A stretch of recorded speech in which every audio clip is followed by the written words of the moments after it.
Morning to all of you, Class 8, Subject Social Science, Chapter 10, India after Independence.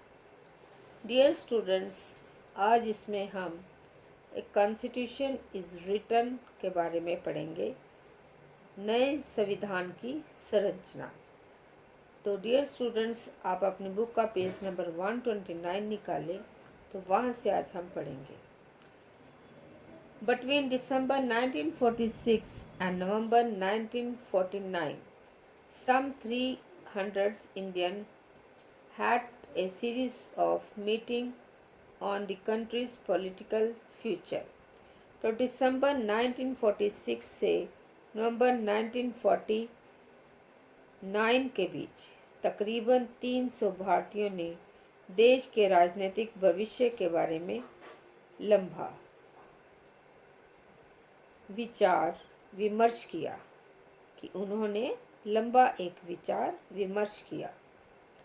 The meeting of this Constituent Assembly were held in New Delhi, but the participants came from all over India and from different political parties.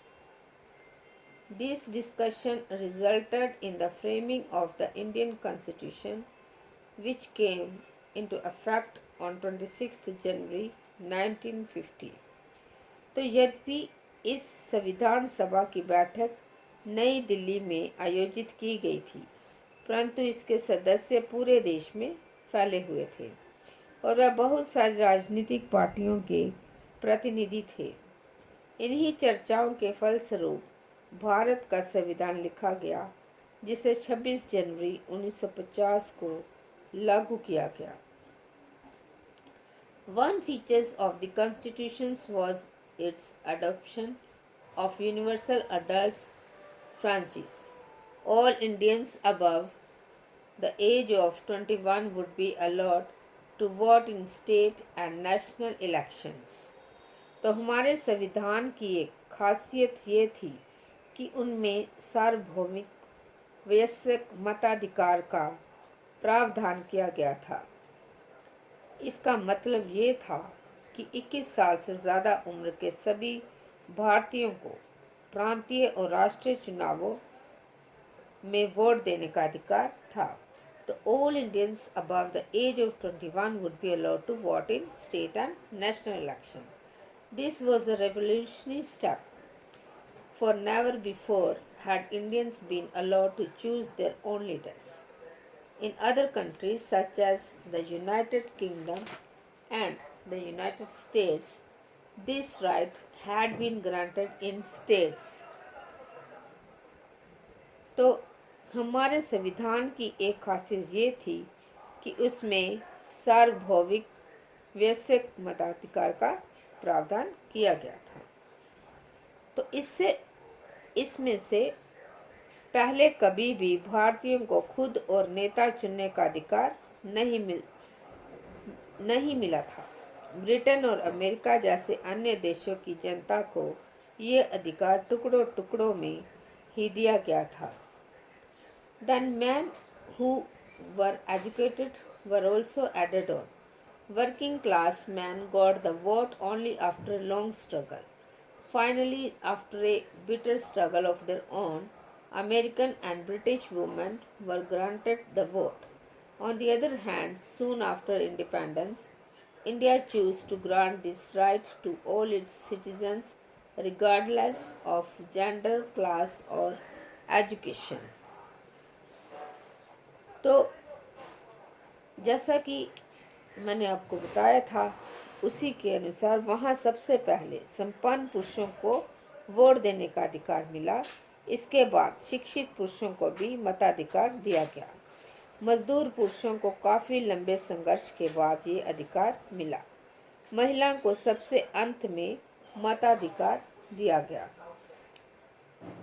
ये वह भी लंबे जुझारू संघर्ष के बाद। इसके विपरीत भारत में आज़ादी के कुछ ही समय बाद ये फैसला ले लिया गया कि देश के सभी स्त्री पुरुषों को ये अधिकार दिया जाएगा, भले ही वह अमीर हो, गरीब हो, पढ़े लिखे हो या अनपढ़ हो। A second feature of the constitutions was that it granted equality before the law to all citizens, regardless of their caste or religious affiliations. There were some Indians who wished that the political system of the new nation be based on Hindu ideas. तो संविधान की दूसरी विशेषता ये थी कि उसमें तमाम जातियों, धर्मों या किसी भी तरह की पृष्ठभूमि से संबंध रखने वाले सभी नागरिकों को कानून की नज़र में समान माना गया। भारत के कुछ लोग चाहते थे कि भारत को राजनीतिक व्यवस्था हिंदू आदर्शों पर आधारित हो और भारत को एक हिंदू देश घोषित किया जाए। They pointed to the example of Pakistan, a country created explicitly to protect and further the interest of a particular region's community. The Muslims, however, the Indian Prime Minister Jawaharlal Nehru was of the opinion that India could not and must not become a Hindu Pakistan. तो भारत की राजनीतिक व्यवस्था हिंदू आदर्श पर आधारित थी हो और भारत को एक हिंदू देश घोषित किया जाए। अपनी बात के समर्थन में उन्होंने पाकिस्तान का उदाहरण दिया, जिसका गठन ही एक खास समुदाय मुसलमानों के हितों की रक्षा के लिए किया गया था। परंतु भारतीय प्रधानमंत्री जवाहरलाल नेहरू का स्पष्ट मत था कि भारत हिंदू पाकिस्तान नहीं बन सकता और ना ही बनना चाहिए।